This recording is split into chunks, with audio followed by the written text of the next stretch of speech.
Okay, guys, we are in a backyard. These are little, this is like a pond that meets the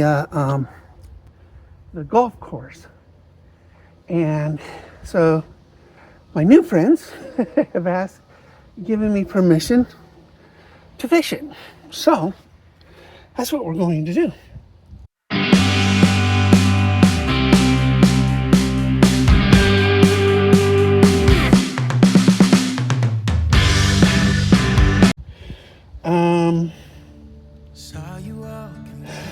The trick is picking your first one. Water's nice and warm. We should have good top water hits. It's a little late in the day. I don't know if I just didn't want to come back here without introducing myself to everybody in the house. So we're gonna go with a Whopper Plopper Popper. That's my first one and first try on this pond. And I'm going to use my ultralight. We're going to see.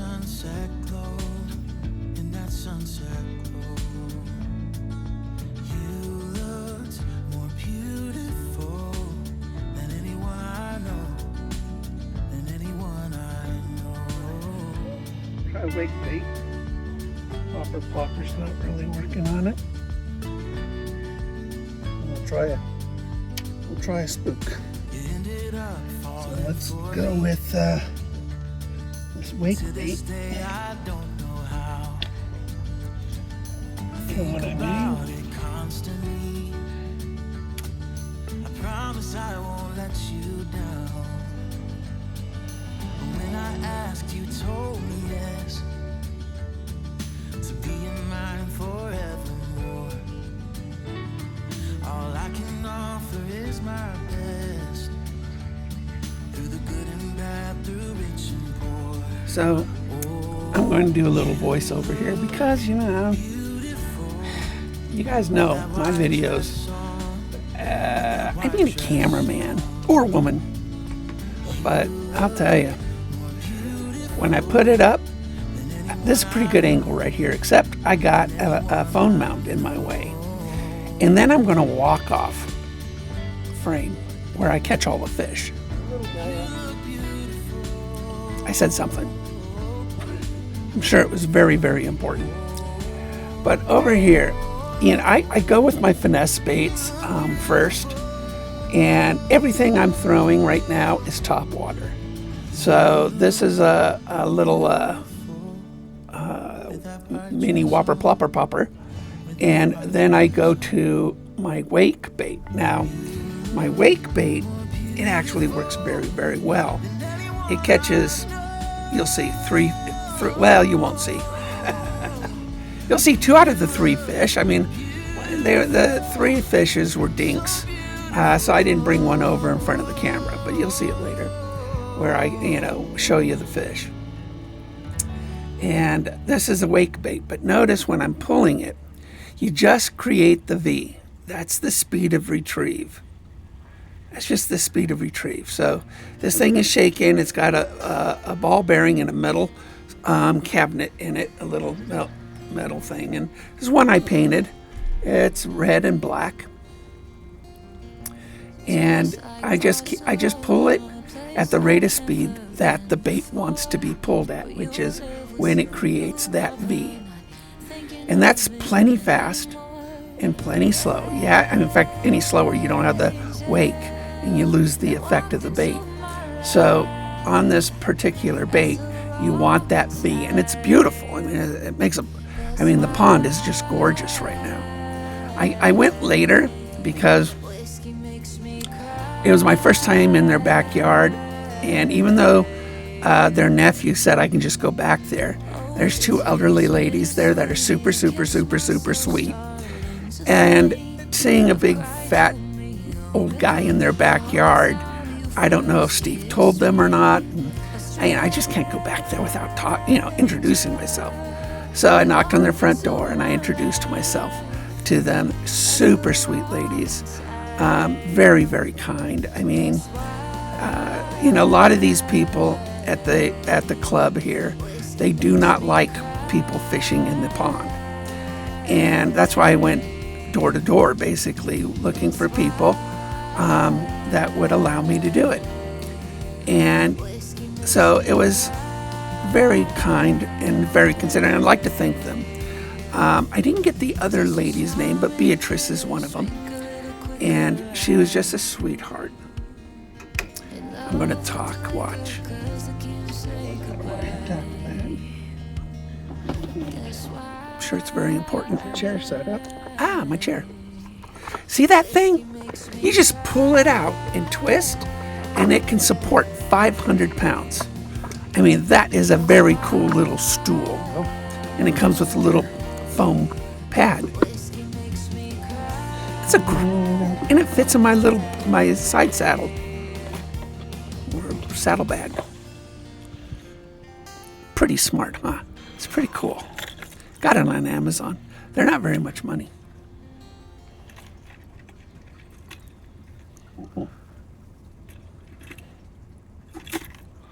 Look at this one. Try this is one of those electronic ones. Oh yeah, that didn't work very well. You know what it is? That's a spook. It's good looking, but that feather on the back of the spook kept it from walking properly. And so I used it, and after one time retrieve, it wasn't walking properly. And then it dawned on me, it was that feather on the back end of it. So I'll remove that hook and put a regular hook on the back. Yeah, so watch, you'll see. It's just, it doesn't walk. In fact, it kind of sank a little bit. It wasn't sitting on top of the water. My big fat body's in the way. Anyway, I was very disappointed with this. So I only threw it out this one time and pulled it in and put something else on it. But it's that feather. And then it was heavy because it's got electronics in it. It actually was sitting a little lower on the water than it should. It should be floating right on top of the water with a very shallow draft. I think it's the feather it's got on it, you know? That's what it is. The feather tail will affect walk dramatically. So maybe Livingston's got a little too much confidence in their ultrasonic technology. Yeah, it sucks. I'm not even sure if I'm going. I don't even know why it was in my box. You might need this one. So I'll never use that bait again. Because even if I swapped out the back hook, it sits too low on the water. You really need to have a spook sit high on the water. A very, very shallow draft on that thing. Now, gold and browns do pretty good. Yeah, this next spook worked very well. This one is. You can see how that Gold, is. brown, silver. Put some tape on it too, which is kind of nice. Higher reflective quality. That ends up catching one. Maybe two, I don't know, I can't remember.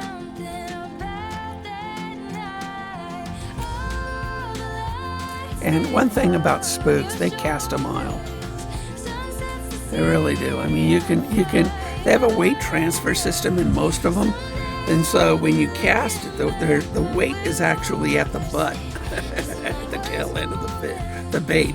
And then when you cast it, it throws that weight out farther. So, but this one, this particular type, and each spook sort of walks a little different. This one requires very little tugging on it. Very light tugs, and it actually does a really good walk. You can see it.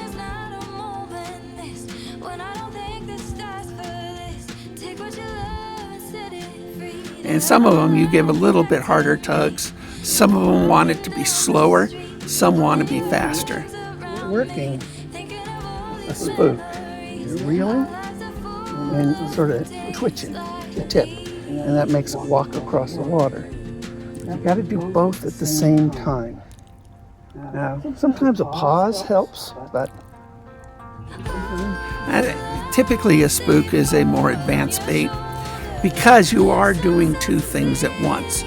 you're flicking the tip and you're reeling, which is two very different motions for your hands to do. So it takes a little bit of practice. It's sort of like, patting your head and rubbing your tummy. That's kind of, doing them at the same time. You can do it with practice. And that's the way this is, because you're going to be tugging, twitching it with one hand and reeling it with the other simultaneously. And that makes the bait go back and forth. You can see how it sort of flashes in the water too. It creates a good wake to it. It simulates a fish in distress.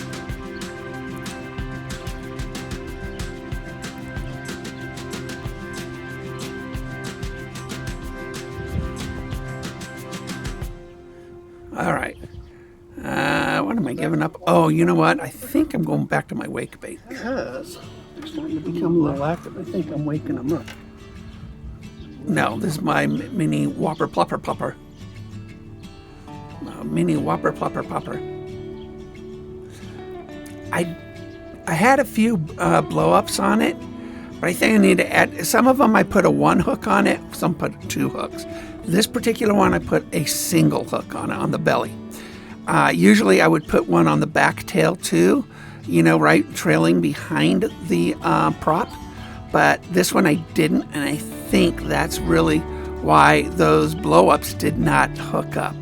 So with this particular one, and again, it's one that I made, that I will, is sort of a test, which, can I make it lighter and still get a similar result? Well, I think today kind of showed me that I need that extra hook, which adds a little bit of weight on this very, very finesse size hard bait. And when you add weight to a finesse bait, it does make it operate and function differently. The action changes on it. So you want to be able to maintain the action and still get a better hookup. And I use Gamakatsu hooks, which is a very high density, very strong, extremely sharp hook. They're a little heavier than that you would find in a cheaper hook. So cheaper hooks are going to be duller, and they're going to be thinner gauge, and they might not be nickel coated. So and they'll rust. So a Gamakatsu will not rust, and it's just the best hook I've ever found. So. And I buy Gamakatsus as often as I possibly can. Now, there are sometimes, they don't make an 8/0 weighted hook, and so I go with a beast hook for that. But if Gamakatsu made one, I would buy that one for my bigger baits. My huge glide baits, those have 1/0 trebles on them. Now we're just, you can kind of see it over this stupid mount that is in front of us.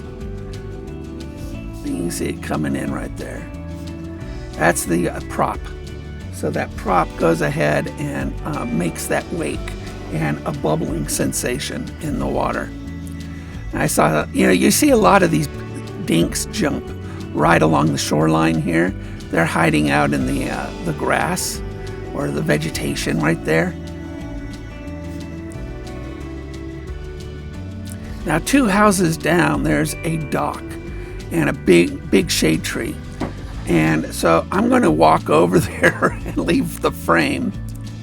And that's why I go over there. I forgot to change the angle of the camera. It's on my bike. Again, this is somebody's backyard. And they were kind enough to have me in it. I really didn't want to, intrude too much. And, maybe I need to bring a tripod.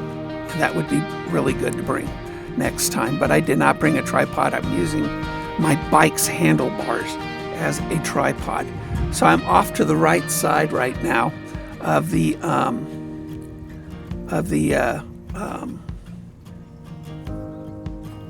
frame, and I'm throwing it across one property and in front of another property. And you'll see in a minute me land a fish.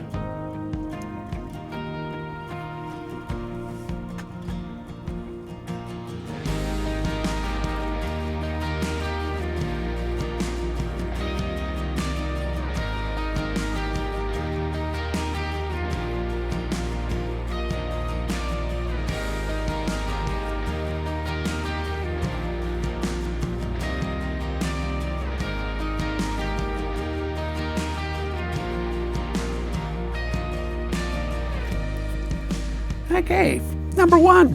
Okay. It's just a little dink. First one in the pond.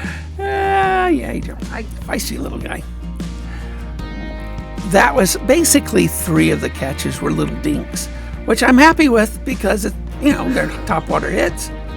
And the larger one that I catch, the 3/4 pounder or so, it actually gave a really good fight and dove down into the weeds, pulled up a lot of weeds with it too. So the rod was bending more than normal. 2 little dinks. Yeah, I didn't show you the second dink. Sorry, guys. Now, this particular one, I'm going back to the wake bait that works. So, you're going to see me, I think, show you a fish off of that wake bait. And I think it's the bigger one. So, we can see a bass, largemouth. Without that stripe, they live in that grass. So this one loves. He doesn't go out in the open. Well, she does.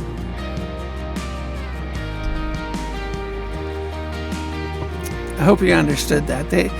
Largemouth bass have a black sort of jagged. That's the biggest one. It's about 3/4 pounder. All right. They have a black jagged stripe along its side.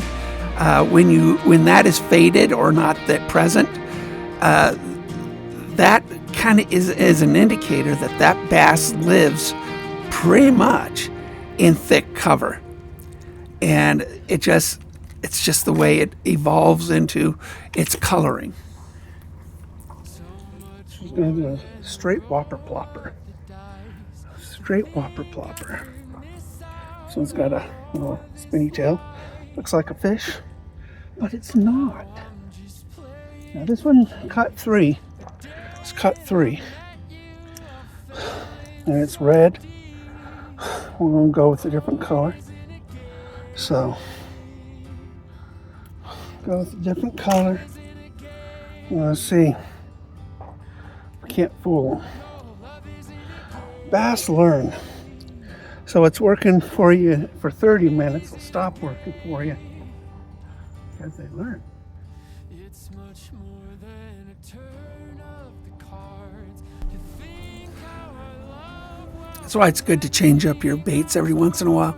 You can be catching a whole bunch on one bait, and then all of a sudden it goes dry. And you're thinking, maybe I fished out the hole. But more than likely, you did not fish out that spot. So switching your bait creates a different presentation to the fish, and they'll continue to hit it typically. So now obviously I'm going over to the left in front of in frame where I wasn't catching the fish, but I hadn't thrown this particular bait yet. Whopper ploppers are basically a straight retrieve. You activate the prop, and that's the speed of retrieve. That's it. And you just bring it in. Now you can burn it in, you can bring it in fast, but never go slower than the prop's engagement. So once that prop starts to turn, that's the speed of retrieve that you want in a minimum. So, and bass are fast, okay? One of the fastest fish in the water. So it probably doesn't matter how fast you pull on something. If it's going to hit it, it'll catch up to it and hit it. So now I left frame again. Oh, here I come. I think I gave up on the whopper plopper. It didn't catch nothing. I see him.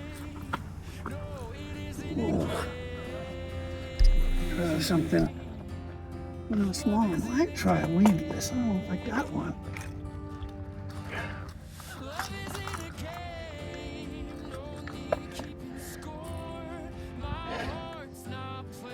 Good side whopper plopper.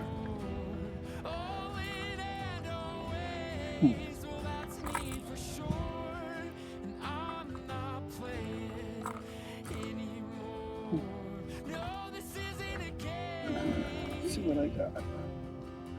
Did not bring a big selection today. All topwater for the most part.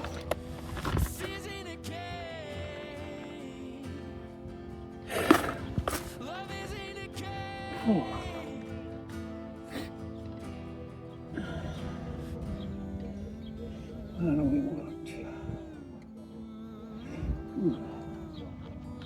Now what's that? It's pretty much chewed up. It's chewed up.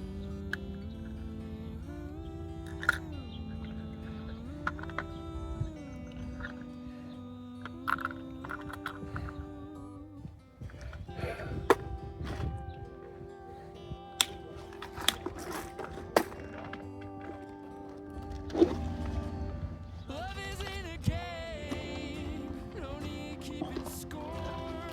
My heart's not playing anymore. All in and always, well that's me for sure. Did you see what I got down here, guys? Not playing anymore. Love isn't a game, How about a red, white, and blue Ned? heart's not playing. Kind of curious. Any trout in here? All in and always, well that's me for sure. And I'm not So we're just gonna anymore. No, this isn't a game. take this baby. Love isn't a game. This isn't a game. See what we get. Now, this is like an all-purpose bait, you know, it's just about panfish will hit it, trout will hit it, bass will hit it. But we're gonna let this sort of work its way on the bottom. And sort of a, I don't know, it's purple, blue, and white. That's what we're looking at.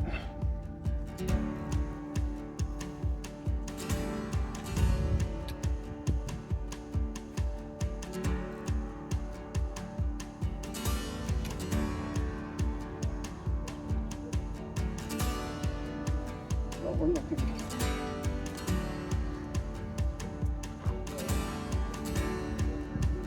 Go slow.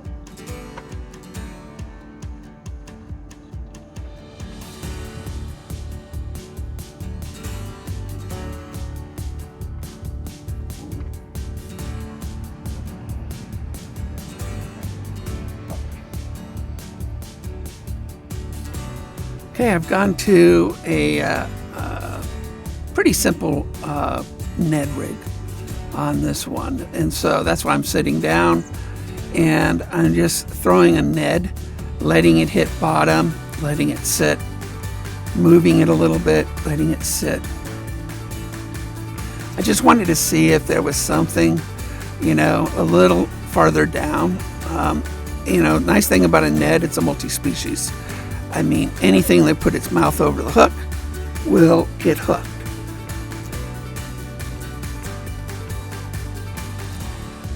So that's what I'm doing right now. It's very exciting, isn't it?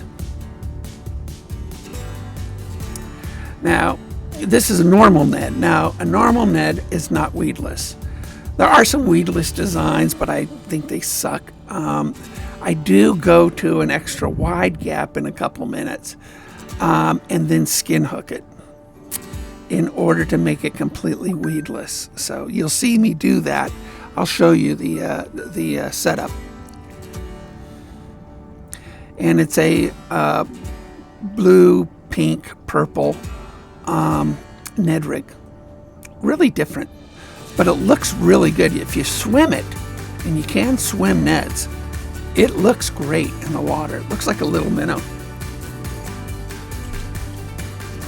And I do try swimming. In fact, that's probably what I'm doing right there. Is, you know, I'm jumping it through the weeds, swimming it through the weeds. But the hook keeps getting caught on weeds, and so I'm always cleaning it off. So that's why I'm going to switch up and go with an extra wide gap and try that and do the same thing.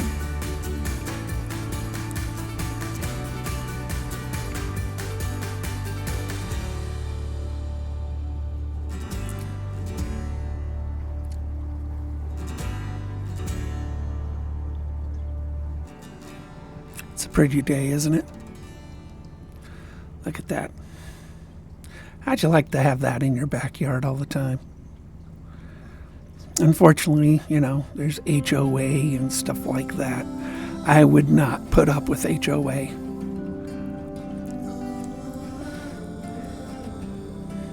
I mean, I don't get me started on HOAs. You pay a lot of money for your home and your property, and you have somebody basically telling you what you can or cannot do. Well, that ain't gonna fly to a Sicilian. Sicilians, even though we try to be humble, we aren't that much. Not when it comes to that. There's still some lots around there that are open. There's probably a reason for that too. It's probably because of the HOA. There is a little fish broke surface, lower right corner did. Oh, another one right in front of me, although you didn't see it because my body's in the way, but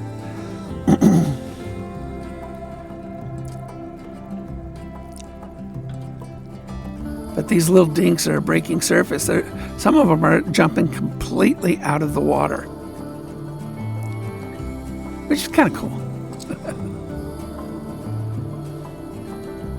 I think this is the last reel in on this common Ned. Yeah, there it is. I'm about to come up, and we're going to go to an extra wide gap Ned and make it completely weedless. Okay. Do an extra wide gap and make this weedless. Skin hook it.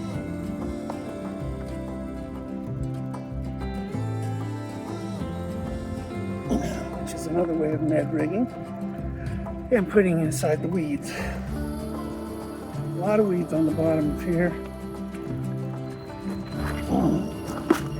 That's what we're going to do.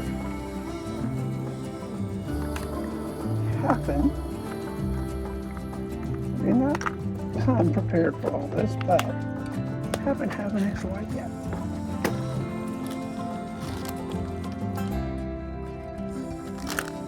Well, I brought these Neds, so that's all I got.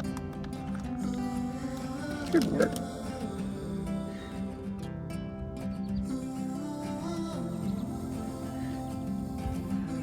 Put it through about 1/4 inch of it at an angle so you can get it right there. And then we're going to put that through the body like that. And then we're going to skin hook it, which means just put the tip down there. That is completely weedless now. Throw it anywhere I want. Big enough bass hits it, he's going to hook himself.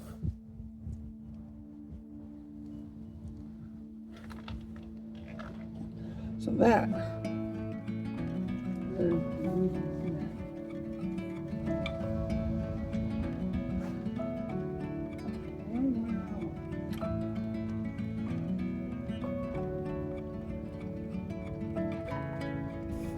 okay, now I'm able to slowly pull it through the weeds.